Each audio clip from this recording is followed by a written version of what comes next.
ሰላም ጤና ይስጥልን። የተከበራችሁና የተወደዳችሁ ውድ የቻናላችን ተከታታዮች እንደምን ሰነበታችሁ? ይህ ወቅታዊ ጉዳይ የተሰኘው ፕሮግራማችን ነው። ወቅታዊ ጉዳይ ፕሮግራማችን የተለያዩ አነጋጋሪ የሆኑ ርዕሰ ጉዳዮችን እያመጣን ወደ እናንተ የምናቀርብበት ፕሮግራማችን ነው። እስከ ፕሮግራማችን ፍጻሜ ድረስ አብራችሁን ትቆዩ ዘንድ የዘውትር ግብዣችንን እንጋብዛለን።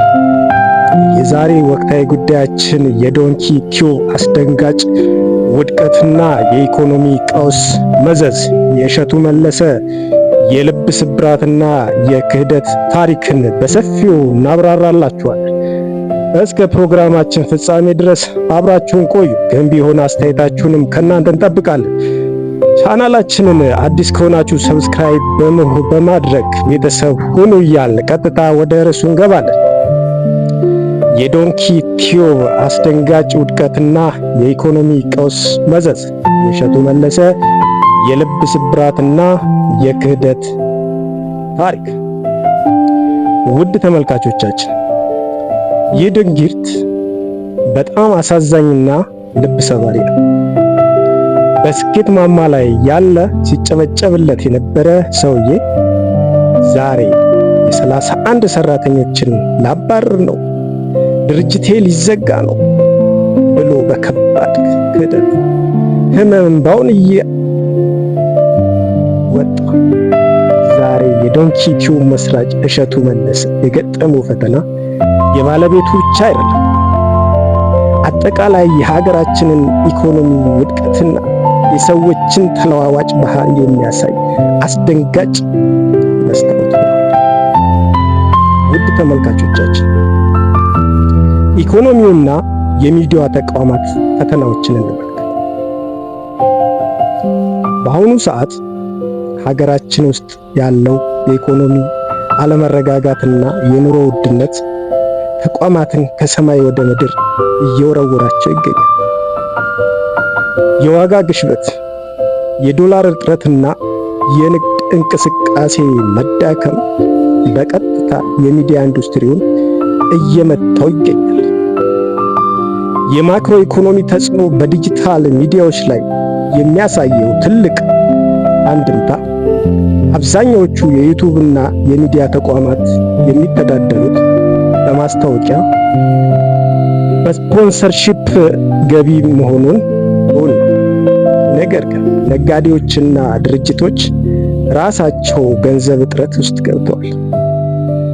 በዚሁም ውስጥ ሲወድቁ ለሚዲያ ማስታወቂያ የሚያወጡት ወጪ እየቀነሰ ይመጣል ማለት ነው። ዶንኪ ቲዩብ ልክ እንደ ትልቅ ድርጅት የቢሮ ኢንፍራስትራክቸሩን አሟልቶ በዚህ ወቅት የሰራተኛ ደሞዝ፣ የቴክኖሎጂ ዕቃዎች ጥገናና ሌሎች ግዙፍ ወጪዎች አሉበት።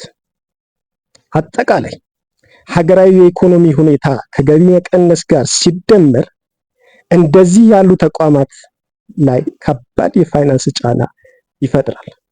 ዛሬ እሸቱ መለሰ ድርጅቱ ሊዘጋ ነው፣ 31 ሰራተኞችን ላባረር ነው ሲል የሰማነው ድምፅ ከጀርባው ያለው የከፋ የኢኮኖሚ ቀውስ እውነታ ይህ ነው። ውድ ተመልካቾቻችን፣ እሸቱ መለሰና የዶንኪ ቲዩብ ቡድን ለህብረተሰቡ ያበረከቱት አስተዋጽኦ በቀላሉ የሚታይ አይደለም። ዶንኪ ቲዩብ ማለት ከሳቅና መዝናኛ ባለፈ በሕክምና እጥረትና ከድህነትና መሰረተ ልማት ውድቀት ውስጥ ያሉ ስፍራዎችን በመሄድ የብዙ ምስኪኖችን እንባ ሲያብስ ቆይቷል።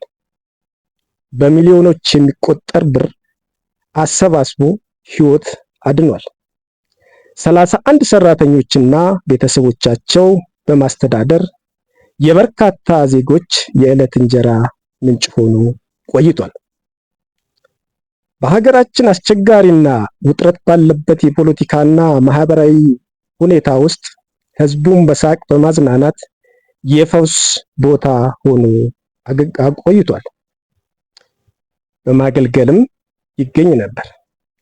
ይህንን ያህል ህዝባዊ ውለታ የፈጸመ ተቋም ዛሬ በአስቸጋሪ ሰዓት ሲፈተን የህዝቡ ምላሽ እንዴት መሆን ነበረበት? ውድ ተመልካቾቻችን የክህደት ቁስልና የሰው ልጅ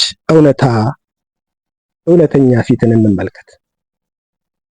በስኬት ሰዓት ዙሪያችን የሚሰበሰቡ ሰዎች ብዛት እጅግ ብዙ ነው። ዛሬ ግን እሸቱ በከፍተኛ መራራ ትዝብት ሆኖ ያ ሁሉ ውትወታና ጥሪ አሁን የት ገባ ሲል ይጠይቃል። ተቋሙ አደጋ ላይ መውደቆ 31 ሰራተኞች የዕለት እንጀራቸው ሊቋረጥ ሲል የትናንት ሲፎክሩና ሲጨፍሩ የነበሩ ሰዎች መሬት ተከፍታ ያዋጠቻቸው ያህል ፊታቸው አዙረዋል። ችግር የለም።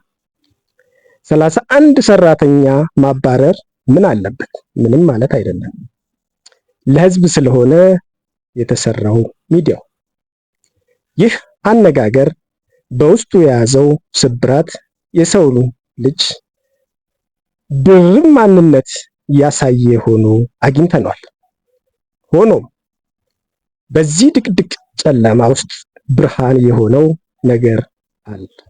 ስሙና ፊቱን ፈጽሞ በማያውቀው እምነቱ ሙስሊም በሆነ እንደ ደግ ወገን የተደረገለት የ50,000 ብር ድጋፍ የሰው ልጅ እውነተኛ ሰብአዊነትና አብሮነት ገና ሙሉ በሙሉ እንዳልጠፋ ተስፋ የሰጠ ትልቅ ምዕራፍ ሆኖ አይተነዋል።